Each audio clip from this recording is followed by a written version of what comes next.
नमस्कार, news India देख रहे हैं आप। मैं हूं आपके साथ पूजा अग्रवाल। उत्तराखंड के बुलेटिन में आप सभी का स्वागत है। शुरुआत बुलेटिन की खबरों के साथ करेंगे।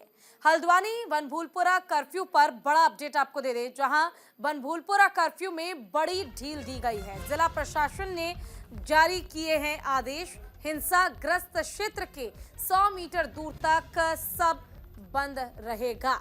एफसीआई गोदाम, गौजा जाली और रेलवे बाजार रात 8 बजे से सुबह 6 बजे तक बंद रहने वाला है। नाइट कर्फ्यू रहेगा। बाकी इलाकों में शाम 5 बजे से सुबह 6 बजे तक नाइट कर्फ्यू लागू होगा। तो ये इस वक्त की बड़ी और अहम जानकारी हम आपको दे रहे हैं। बनभूलपुरा में कर्फ्यू लगातार जारी रहेगा। हालांकि छूट जो दी गई है वो समय सीमा को कम करके दी गई है, और जिस तरह से हिंसा भड़की थी उसके बाद से लगातार मामले की जांच की जा रही है। दोषियों को पकड़ने की कोशिश जो है वो लगातार जारी है, लेकिन इस बीच कोशिश ये भी की जा रही है कि आम जन को किसी तरह की कोई परेशानी ना हो, और जो मूलभूत चीजें उन तक पहुंचनी चाहिए उसे भी पहुंचाने की हर एक जद्दोजहद प्रशासन की ओर से किया जा रहा है। हालांकि आपको बताते चले कि इसके जरिए जो टाइम चेंज किया गया है वो क्या है, एक बार फिर से मैं आपको बता देती हूं। जो जिला प्रशासन ने बड़ी ढील दी है। एफसीआई गोदाम, गौजा जाली और रेलवे बाजार रात 8 बजे से सुबह 6 बजे तक के लिए बंद रहेंगे। रात 8 बजे से सुबह 6 बजे तक नाइट कर्फ्यू जारी रहेगा। बाकी इलाकों की अगर मैं बात करूं तो शाम 5 बजे से सुबह 6 बजे तक नाइट कर्फ्यू लागू रहने वाला है।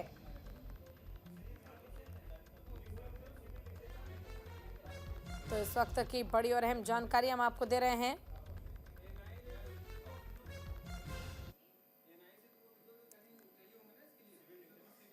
तो वहीं हल्द्वानी हिंसा उपद्रवियों पर एक और बड़ा एक्शन लिया गया है। खनन समिति की बैठक में बड़ा फैसला हुआ है। पुलिस ने हिंसा में नामजद उपद्रवियों पर कार्रवाई की है। आरोपियों के नाम पंजीकृत वाहनों का पंजीकरण निरस्त किया जा रहा है। पंजीकरण तत्काल प्रभाव से निरस्त के निर्देश जारी कर दिए गए हैं। डीएम नैनीताल वंदना सिंह ने निर्देश दिए हैं। तो इस वक्त की बड़ी और अहम जानकारी हम आपको दे रहे हैं। हल्द्वानी हिंसा को लेकर जो हिंसा भड़की थी, उपद्रवियों ने जो उपद्रव मचाया था, जिस तरह से पुलिसकर्मियों पर उल्टा हमला किया गया, प्रहार किया गया, जब वो अतिक्रमण की गई जमीन को अतिक्रमण मुक्त करवाने गए, उल्टा पुलिस पर ही यानी पुलिस टीम पर ही हमला कर दिया गया। और उसके बाद जो आरोपी है, जिनके कुछ चेहरे जो है वो तो सीसीटीवी कैमरे में कैद हो गए हैं, इसके अलावा भी जो जांच के दौरान लोगों के नाम सामने आ रहे हैं, उनको देखते हुए बड़ा फैसला लिया गया। खनन समिति की बैठक में यह बड़ा फैसला हुआ है। पुलिस ने हिंसा में नामजद उपद्रवियों पर कार्रवाई के निर्देश दिए हैं। आरोपियों के नाम पर पंजीकृत वाहन जो है, जो भी गाड़ियां हैं, उनके पंजीकरण को निरस्त किया जाएगा तत्काल प्रभाव से।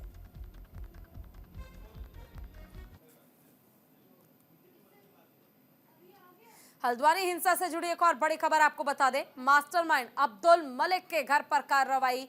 कोर्ट के आदेश पर अब्दुल मलिक की संपत्ति कुर्क की गई। भारी मात्रा में घर से सामान जब्त कर लिया गया है। देर रात तक चली पुलिस की कार्रवाई। तो देखिए, उत्तराखंड के नैनीताल जिले के बनभूलपुरा क्षेत्र में 8 फरवरी को हुई हिंसा में पुलिस लगातार आरोपियों की गिरफ्तारी कर रही है। वो हिंसा की तस्वीरें आपने भी देखी होंगी, जिसमें बेकसूर लोग भी मारे गए। जिसके बाद जो लोग इस हिंसा को अंजाम देने के पीछे हैं, उनकी धरपकड़ तो जारी ही है, लेकिन जो मास्टरमाइंड है, जो अब तक पकड़ा नहीं गया है, उसकी संपत्ति को कुर्क किया जा रहा है। कोर्ट से संपत्ति कुर्की का आदेश मिलने के बाद पुलिस ने बिना देरी किए हिंसा के मास्टरमाइंड, नाम है अब्दुल मलिक, जिसके घर की कुर्की की गई और उस पर कार्रवाई की गई। पुलिस ने मुख्य आरोपी अब्दुल मलिक के आलीशान घर पर दबिश की। कार्रवाई के दौरान हरबंस सिंह एसपी सिटी हल्द्वानी वहां पर मौजूद रहे। तहसीलदार सचिन के साथ जिला प्रशासन और पुलिस की टीम मौजूद रही। पुलिस ने फरार सभी 9 लोगों को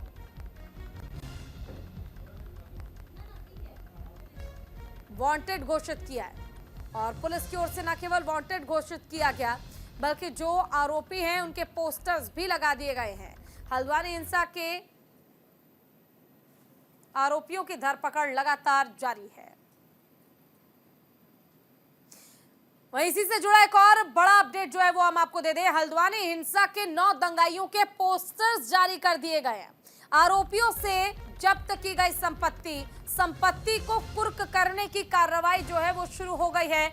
आज वनभूलपुरा हिंसा में 2 दंगाई गिरफ्तार किए गए। अब तक कुल 44 दंगाई गिरफ्तार किए जा चुके हैं। हल्द्वानी वनभूलपुरा हिंसा के फरार 9 दंगाइयों का पुलिस ने एक पोस्टर छपवाया है और उन पोस्टर्स को जगह जगह पर लगाया गया है। वरिष्ठ पुलिस अधीक्षक प्रहलाद नारायण मीणा ने बताया है कि आज वनभूलपुरा हिंसा के मास्टरमाइंड अब्दुल मलिक और उसके बेटे अब्दुल मोहित समेत 9 लोगों का पोस्टर जारी किया गया है। इन 9 आरोपियों के कुर्की के आदेश पहले ही दिए जा चुके हैं, जिनके पोस्टर्स आप अपने टीवी स्क्रीन पर देख रहे हैं और कुर्की की कार्रवाई भी लगातार चल रही है। साथ ही इन फरार दंगाइयों की संपत्ति के बारे में भी पुलिस ने जानकारी जुटा ली है और उसके बाद कार्रवाई शुरू कर दी है। इसके अलावा वनभूलपुरा हिंसा में आज 2 दंगाइयों को और गिरफ्तार किया गया है। अब तक गिरफ्तार दंगाइयों की संख्या 44 हो गई है, लेकिन अभी भी वांटेड जो हैं वो ये 9 लोग हैं जिनके पोस्टर्स लगाए गए हैं ताकि इनकी पहचान हो पाए। और सबसे बड़ी बात, जो ये 9 लोग जो अभी भी फरार चल रहे हैं, इनकी संपत्ति का पता पुलिस ने लगा लिया है। संपत्ति का पता लगाने के बाद पुलिस की कोशिश यही है कि अब कुर्की की कार्रवाई आगे बढ़ेगी। देखिए, इस मामले में जो नामजद अभियुक्त थे उनमें से 7 लोगों की गिरफ्तारी हो गई।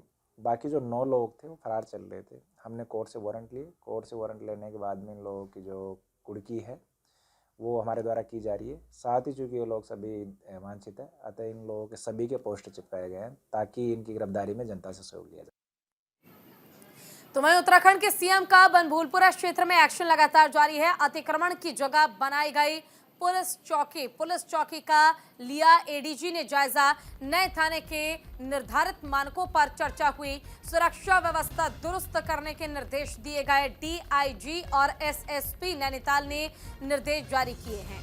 तो मुख्यमंत्री पुष्कर सिंह धामी की घोषणा के 24 घंटे बाद वनभूलपुरा में अतिक्रमण से मुक्त कराई गई जमीन पर पुलिस चौकी का निर्माण किया गया है। वनभूलपुरा में मानव अधिकारों के उल्लंघन की अफवाहें भी उड़ रही हैं। इसे लेकर आला अधिकारियों की कमेटी गठित की गई है। इसके अलावा नई बनी पुलिस चौकी का जायजा एडीजी ने खुद लिया है और नए थाने के निर्धारित मानकों से संबंधित प्रस्तावों पर चर्चा भी की है। और इस दौरान डीआईजी और एसएसपी नैनीताल ने सुरक्षा व्यवस्था दुरुस्त करने के भी निर्देश जारी कर दिए हैं।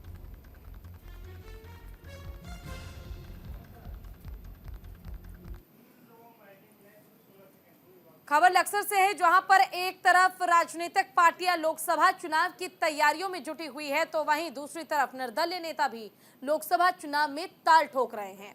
कश्यप समाज के वरिष्ठ नेता पवन कश्यप ने भी हरिद्वार लोकसभा सीट से चुनाव लड़ने का ऐलान किया। उन्होंने मौजूदा सांसद डॉक्टर रमेश पोखरियाल निशंक की कार्यशैली पर भी सवाल उठाए हैं।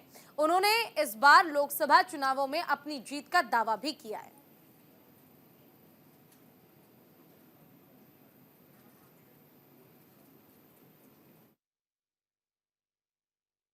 चुनाव को लेके बिल्कुल मैं लोकसभा चुनाव में हरिद्वार में आ रहा हूँ और युवा चेहरा हूँ, आपका बेटा हूँ।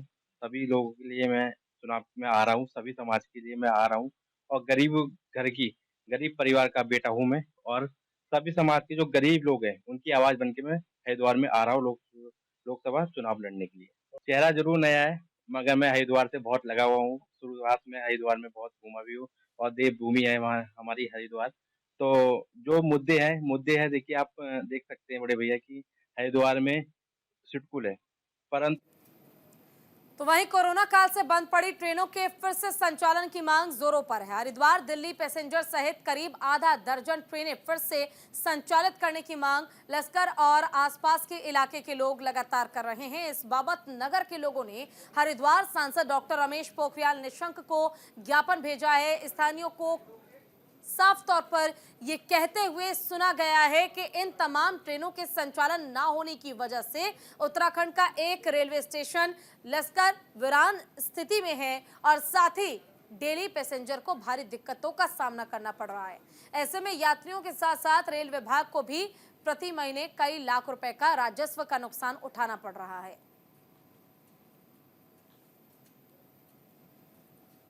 देखिए साहब, मैं ट्रेनों के बारे में इतना कहूँगा कि जब बचपन से देखते आ रहे हैं, ट्रेन का इस क्षेत्र के लोगों को जितना फ़ायदा था, जितना सुख मिलता था, वो आज तक बड़ी बड़ी गाड़ियों से भी नहीं मिल पाता। गरीब आदमी को 10 रुपये के टिकट में आराम से वो देहरादून, सहारनपुर, सब जगह वो जाया करता था। सारे काम दिन भर करके शाम को सकुशल अपने घर वापस लौटता था। और आज की स्थिति ये है कि सब लोग लावारिस हो गए हैं, अपने वाहन से जा रहे हैं, दुनिया भर की दुर्घटनाएं हो रही हैं। फर्स्ट लोकल, सेकंड लोकल और बॉम्बे गाड़ी है।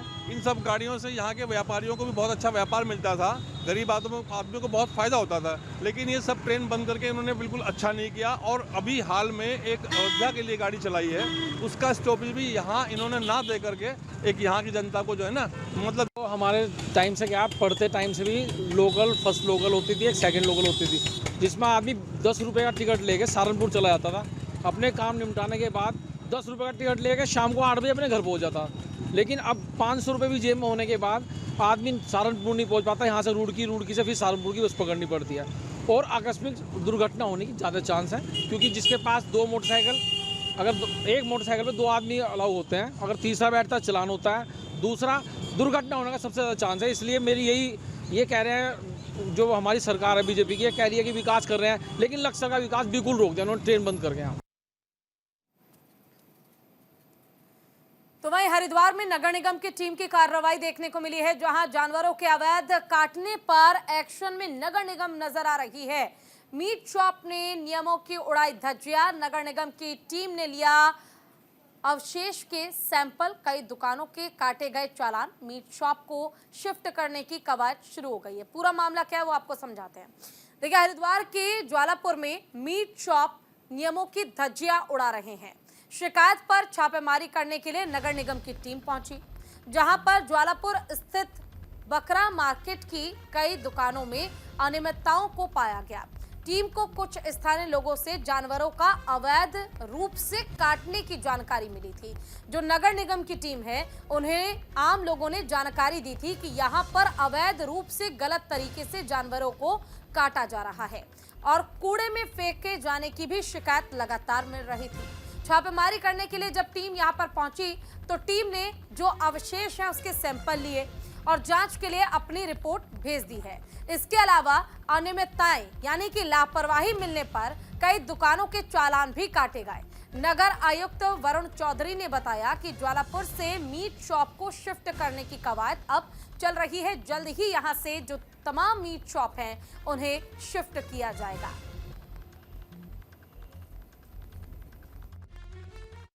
टीम ने फॉरेंसिक सैंपल भी आज कलेक्ट किया है। जो सैंपल का रिजल्ट हमारे पास जैसे ही आ जाता है उसमें फिर आगे कार्रवाई की जाएगी। यहाँ पे गंदगी पाई गई है, कुछ दुकानों के शीशे जो थे वो काले नहीं थे, उन लोग को चालान इशू किया जाएगा, साइटेशन इशू किया जाएगा। और एक स्टोर रूम में हमें कुछ खाले और हड्डियाँ मिली हैं जो अवैध रूप से उन्होंने भंडारण कर रखा था, तो उसको भी हमने हमारे।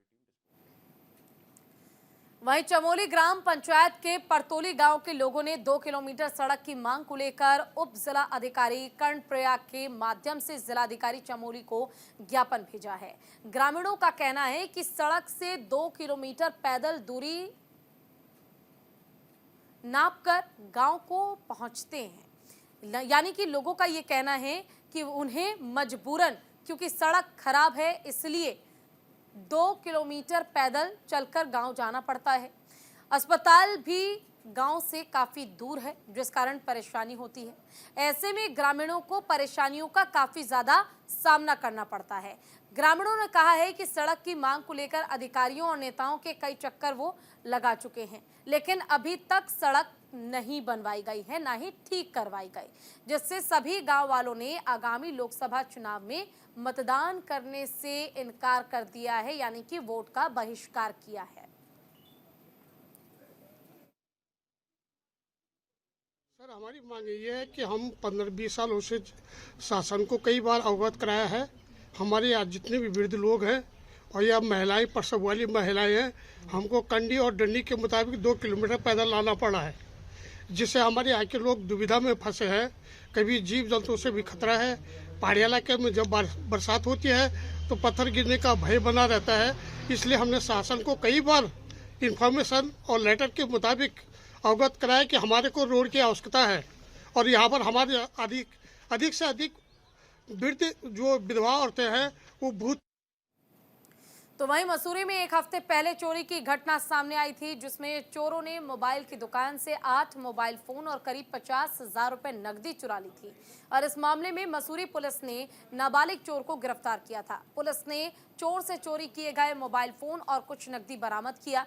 पुलिस की टीम का गठन करने के बाद चोरी का खुलासा हुआ। खोजबीन और जांच के बाद पुलिस को सफलता हासिल हुई। नाबालिग चोर को बाल सुधार गृह भेज दिया गया है और इस सफलता के बाद मसूरी कोतवाल अरविंद चौधरी और पुलिस टीम को सम्मानित किया गया।